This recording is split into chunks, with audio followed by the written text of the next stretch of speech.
പുഴയിലെ ഒരു അത് അന്ന് പറയുന്ന പരിധിപോലെ വെള്ളം അങ്ങനെയുള്ള വെള്ളങ്ങളൊക്കെ ഉണ്ടെങ്കിൽ പിന്നെ വന്നതാണ് പാർട്ടിയുടെ വർഷം. അപ്പൊ അന്ന് ഞാൻ കമന്റിൽ പറയുമ്പോ ഈ നമ്മുടെ നാട്ടിലെ അടുത്ത പ്രദേശങ്ങളുള്ള ചില പായ്പാടാണ്.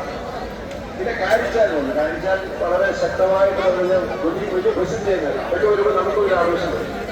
പക്ഷെ ഇപ്പൊ എനിക്കൊരു സങ്കടം, ഈ വെള്ളം വന്നപ്പോൾ ഈ ആവേശം കാണിക്കാൻ എനിക്ക് അവസരം ഇല്ലല്ലോ. കാരണം ഞാൻ നിങ്ങളുടെ വ്യക്തികളെ എങ്കിലും ഈ വേറൊരു സന്തോഷമുള്ളത് ഈ വെള്ളം ഇരിക്കുന്ന ഈ സ്ഥലം ഞങ്ങളുടെ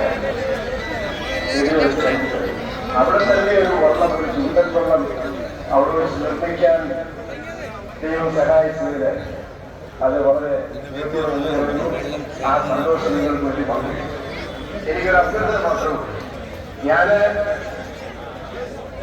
1976 മുതൽ ഈ രംഗത്ത് പ്രത്യേകിച്ച് നെഹ്റു ട്രോഫി വള്ളംകളി കമന്ററി പറയുന്നുണ്ട്.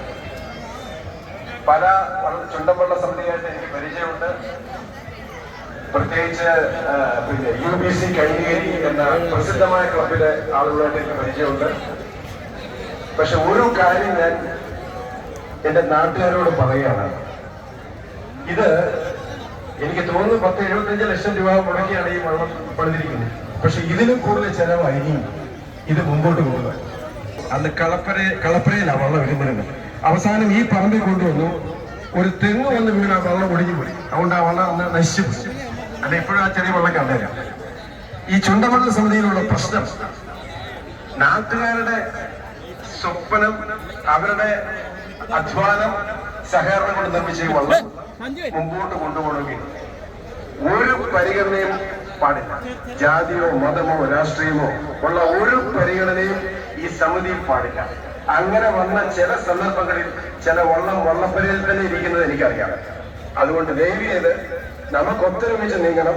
വേറൊരു സന്തോഷ വർത്താനമുണ്ട്. ഈ പറഞ്ഞ അദ്ദേഹം പറഞ്ഞു മേൽപ്പാടത്തെ പറ്റി ഇവിടെ പോസ്റ്റ് ഓഫീസ് ഉണ്ടാക്കിയിട്ടുള്ള അറിയുമ്പോഴാണ് ലോകം അറിയപ്പെടാൻ പോവാ. കാരണം എന്താണെന്ന് വെച്ചാൽ ഇപ്പൊ TV വന്നില്ലേ, നമ്മുടെ മലയാളികളെ മേൽപ്പാടത്തുകാര് അമേരിക്കയിലുണ്ടെങ്കിലും ഇംഗ്ലണ്ടിലുണ്ടെങ്കിലും ഇത് കാണും. അപ്പൊ എനിക്ക് ഉറപ്പുണ്ട് ഈ പ്രാവശ്യം നിങ്ങൾ കൊടുത്ത ആ ക്ലബ് നല്ല ക്ലബാണ്. ജീസസ് ക്ലബ് വളരെ 3-4-5 പ്രാവശ്യം നേരിട്ടുണ്ട്. ഒരു പ്രത്യേകത കുറച്ചാണ്. അപ്പൊ അത് അവിടെ നല്ല തീരുമാനമാണ്. അപ്പൊ അങ്ങനെ വെള്ളം ഈ നെഹ്റു കഴിയുമ്പോ 4 ലക്ഷം ഏതെങ്കിലും ഫീസിലാണെങ്കിൽ മേൽപ്പാടമെന്ന് പറയാതിരിക്കാൻ ഒക്കില്ല. അപ്പൊ മേൽപ്പാടത്തിന്റെ പേര് ലോകം മുഴുവൻ അറിയപ്പെടാൻ ഒരു അവസരം കിട്ടിയിട്ട് നമുക്ക് വളരെ സന്തോഷമുള്ള ഒരു കാര്യമാണ്.